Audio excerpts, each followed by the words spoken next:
Ургангийн дараагийн бол та бүгдийн зорилгынхоо төлөө өөрийнхөө яг зорж байгаа зүйлийн төлөө яг алхам хийх өөрсдийнхөө дараагийн бүрийн гарах ийм бас өдөр байна гэж байна.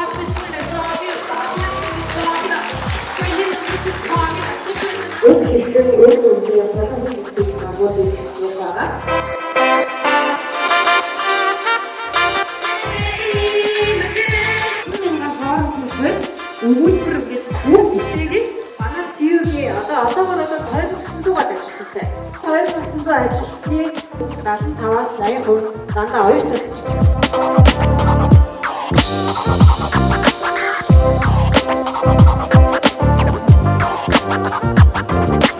Солонгосыг судлах таваад энэ солонгос гэдэг зөрөөд ирсэн хүмүүс судлаа бас тийм. За тэгээд 16-аас хойшоо ер нь бол elevate буюу тэр бүх энэ яснаас орсон хоёр зүйлийг Баяа төлөвлөсөн. Юу ч арай.